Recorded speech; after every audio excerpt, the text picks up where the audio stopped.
let's talk about the Granblue Fantasy Versus Rising beta.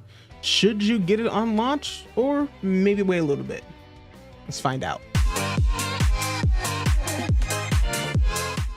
So, Granblue Fantasy Versus Rising beta has just finished as of yesterday, actually, at 3 p.m. on Sunday, and I have still a few videos. I have 2 videos left to edit and upload, one featuring Uno and one featuring Belial. And then the last one is obviously this video talking about the beta.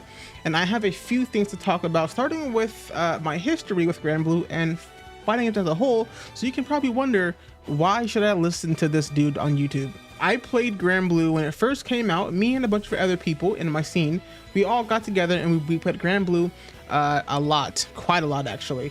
But unfortunately, COVID happened, and because back then Granblue also had delayed base netcode, it kind of just killed the game, unfortunately. And I don't mean kill as in no one played it, but as in it wasn't played as often or as by many people because of the delayed base netcode. So that sucked. So when I tell you that when Rising got announced and they told us about all the new things about rollback, about all the new mechanics and the graphic updates and things like that, we were all super happy, and we have been waiting. Me personally, I have been counting down the days so I can get my hands on it.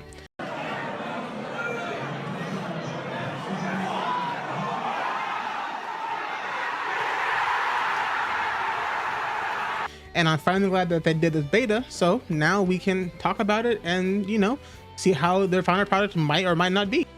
I have a few things here that I want to discuss. First things first, we'll talk about the graphics and the improvement from Versus to Versus Rising. Now, there is definitely graphical differences. I'm super happy about that. All the character models just feel different. It just feels like a much more smoother experience, and not to mention all the new animations they've done with all the new mechanics, but just in general, the UI just feels better. The menu screen feels better. Everything just feels better in terms of how it looks.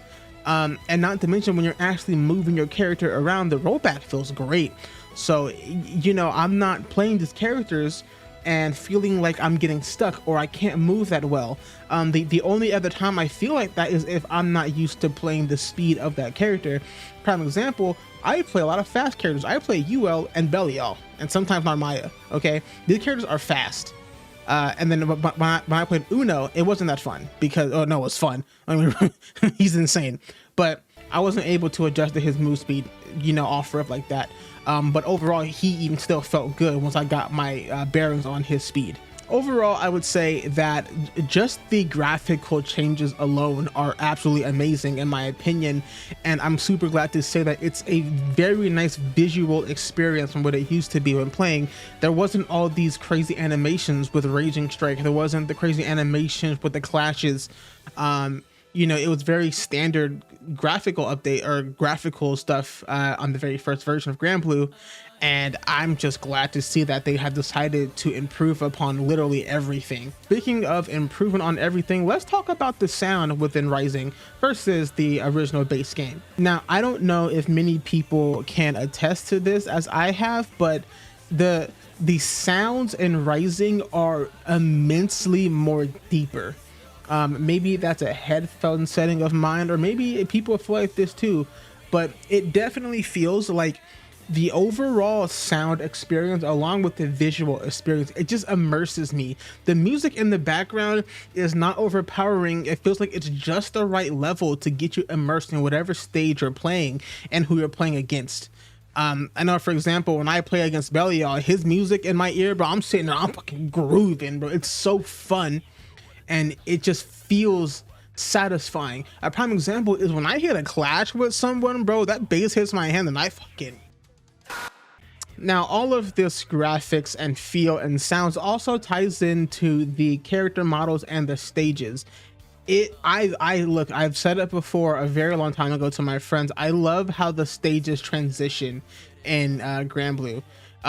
You know how with Strive, when you push someone through a wall, it transitions the stage to that like next area of it, right?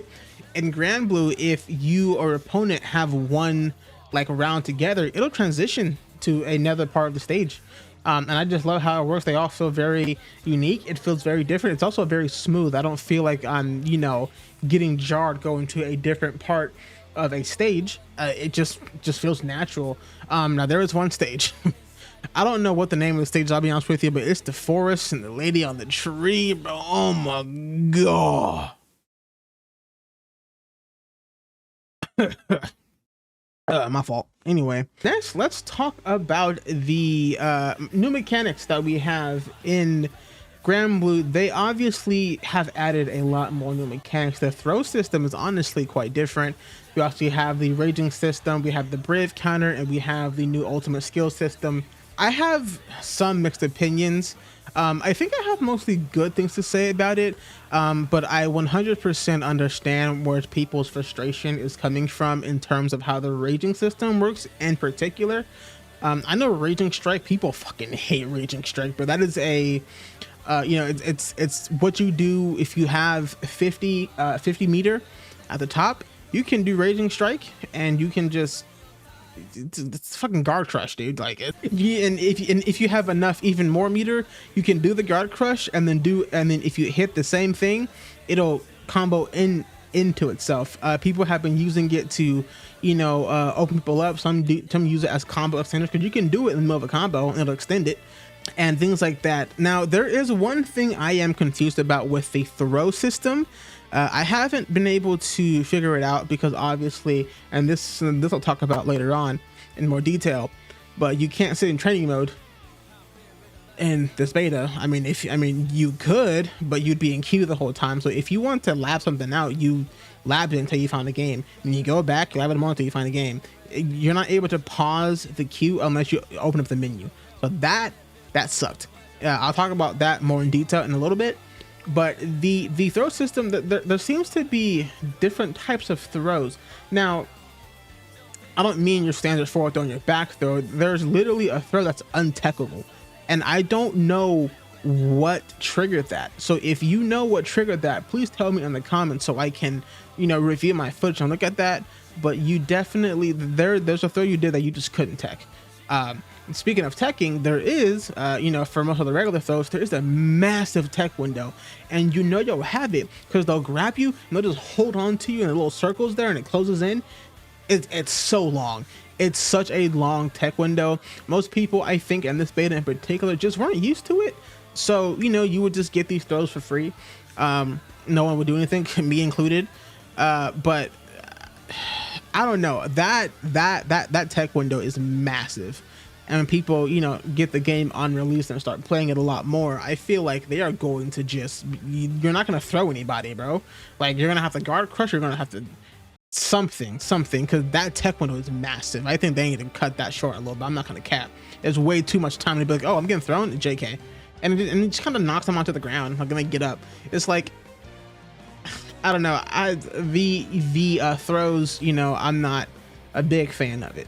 Now, when it comes to the raging system, I know people are, dude, for a lot of people, the raging system as of right now is a make or break. People are already saying, oh, I'm not going to buy this game on launch. The raging system is absolute bullshit. I don't want nothing to do with it. And I'm like, bro, it's a beta for a reason. For one, calm down. Tell the devs at the Twitter or something, tell them what you don't like about it, but don't say you're not going to get the game on release because of how it is now. It's a beta so they can test things out and get feedback and make the game better and or different. You know what I mean? Like, calm down a little bit, bro. So speaking on the topic of the raging system, so there's obviously two different parts. There's the Raging Strike, which is the unblockable guard crush, and then there's the Raging Chain, which is just the follow-up from the Raging Strike. Now here's the thing, is Raging Chain something you can combo into. If you're doing a combo, you can use your Raging Strike into a Raging Chain and you can just continue your combo. Or obviously if they're blocking everything you're doing, crazy, I have a free guard crush I can do. But I don't know if people know this, you can spot dodge the Raging Strike.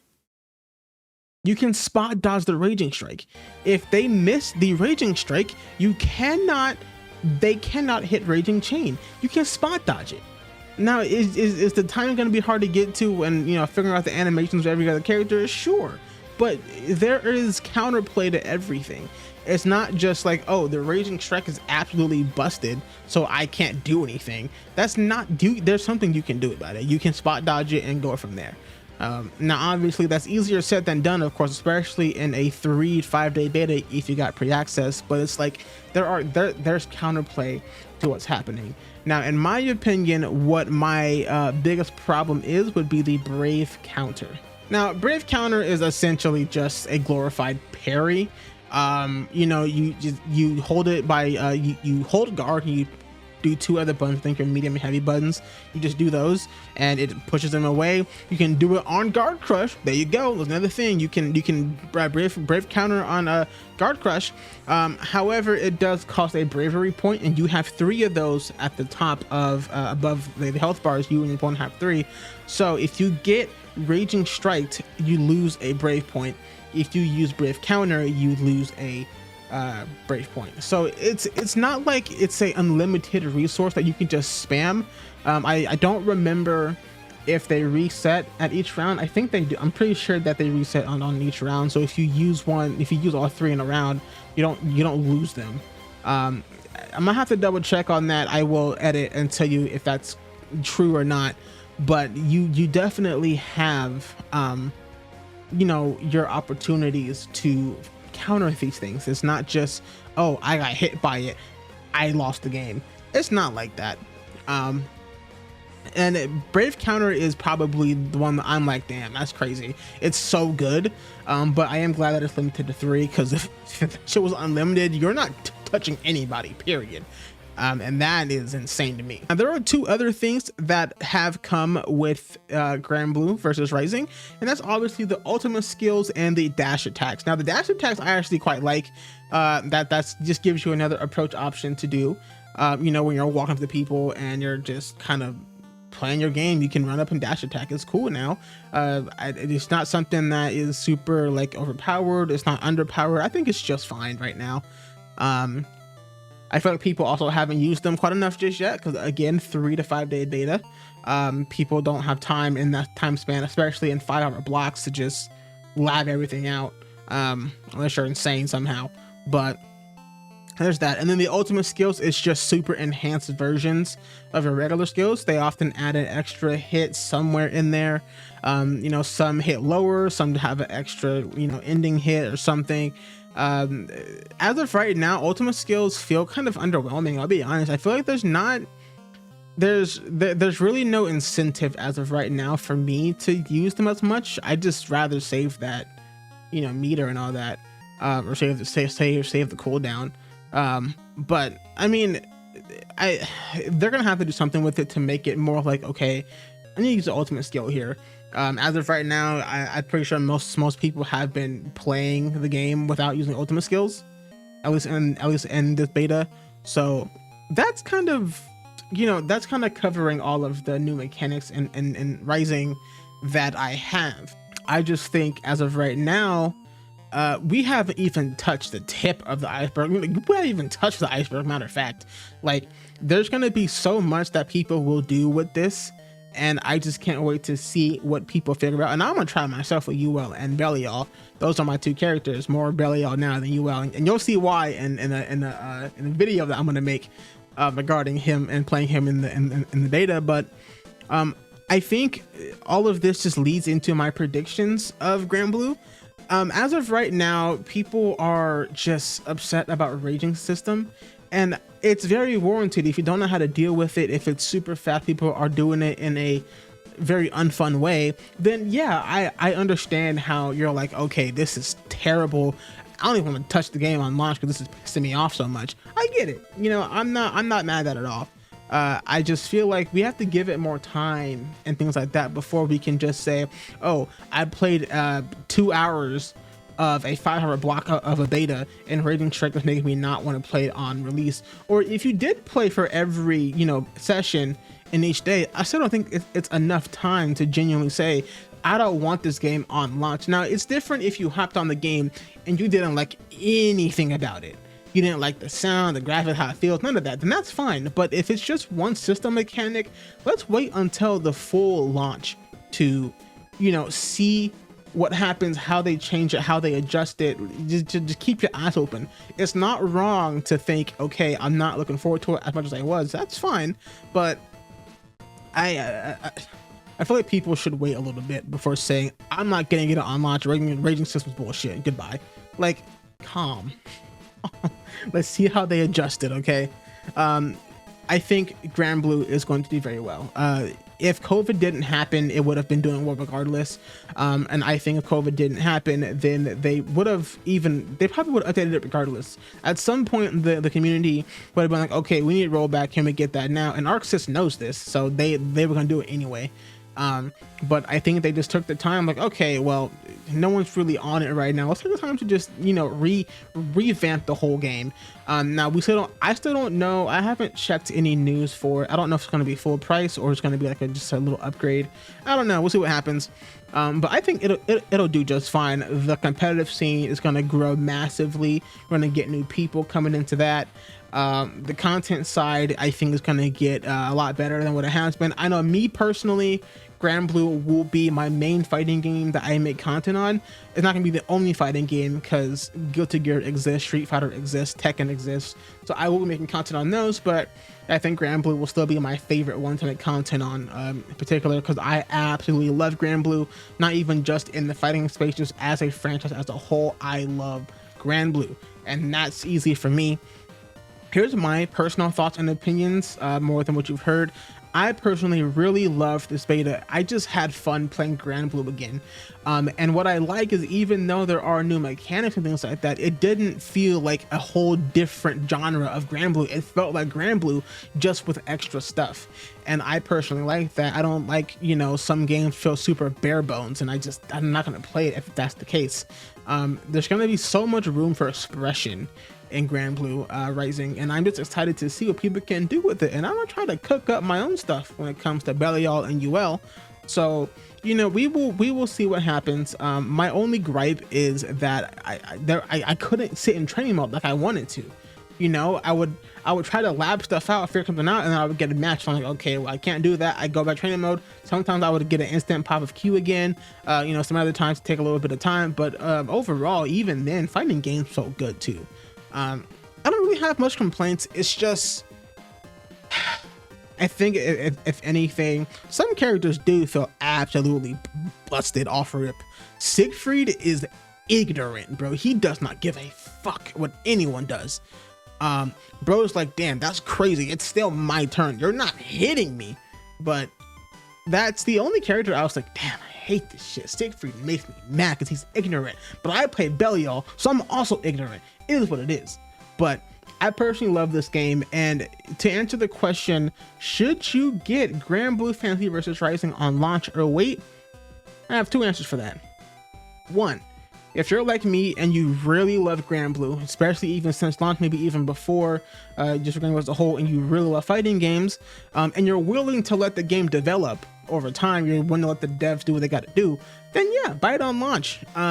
But if you're someone who, as of right now, the beta hasn't been as captivating, but you're still interested in it, wait a little bit till after launch.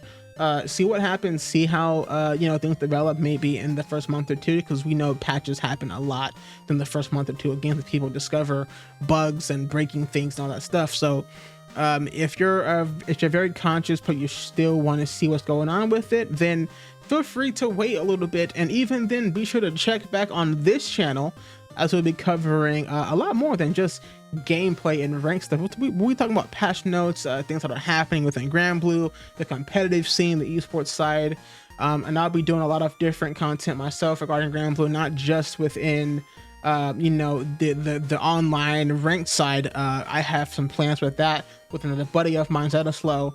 And then, you know, just the story of the other game that they introduced into it. So I have a lot that I'm thinking about, and it's going to be a good time. So if you guys did enjoy the video, please leave a comment and let me know what you think about Granblue Fantasy Versus Rising, and how you feel about how it's going to go when it releases. And other than that, guys, it has been Alucard the Elder, and I'll see you guys all in the next video. Please like and subscribe, and I'll see you in the next Granblue video and the next Honkai Star Rail video. So, deuces.